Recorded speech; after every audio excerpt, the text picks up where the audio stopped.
So Oppo F9 Pro is the latest phone to have a drop style notch. We recently unboxed the Vivo V11 Pro that had a similar design, and the upcoming OnePlus 6T is also expected to have a drop style notch. This is something that most smartphone makers are adopting now, giving the phone a better screen to body ratio compared to the previous notch style. You're watching India Today Tech, I'm Rahul Sethi, and let's take a look at what the Oppo F9 Pro offers apart from its new design.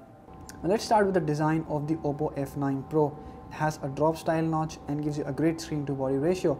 Despite having a 6.3-inch display, the phone doesn't feel big. It's quite compact, and I can reach for the drop down menu without any trouble, and it's quite ergonomic as well, though you'll see it has a longish form factor and it's not very wide compared to other smartphones. It is quite handy. Now, since the phone has a drop style notch, you'll see there are some changes to it. The earpiece is placed in the gap between the display and the body of the phone, and all the sensors like the ambient light and proximity sensors are placed beneath the display. At the bottom you get a single speaker, a micro USB port, a mic and a headphone jack, and a secondary mic on the top. You'll also find dual cameras at the back with dual LED flash and fingerprint scanner.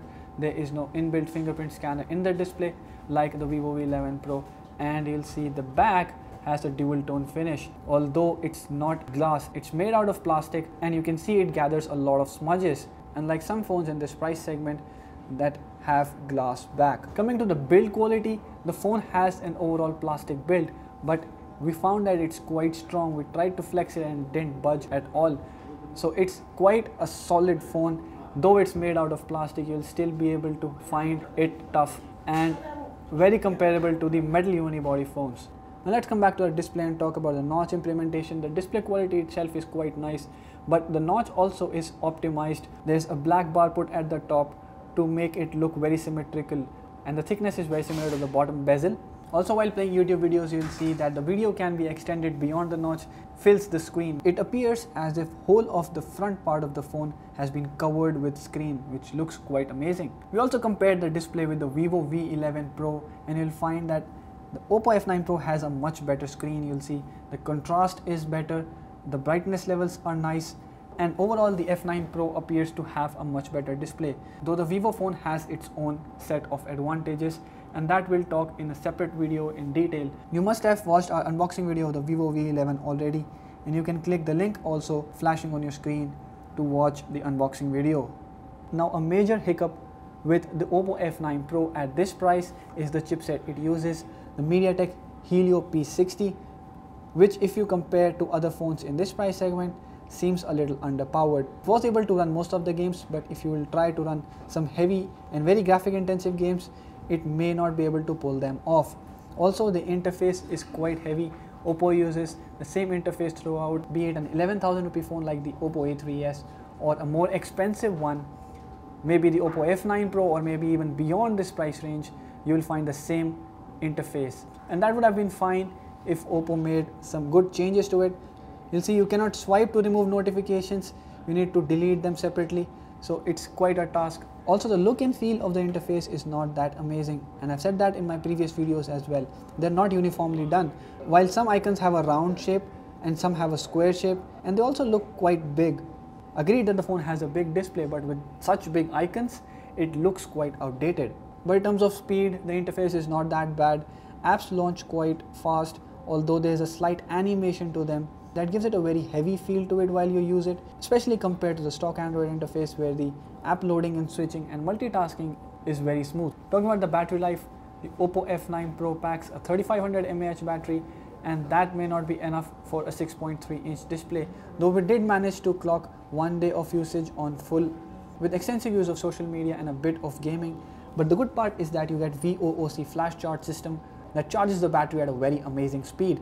You get 50% of charge in about 30 minutes, and to fully charge the phone from 0 to 100, it takes not more than 70 to 75 minutes, which is quite amazing. You get a 20-watt fast charger inside the box as well.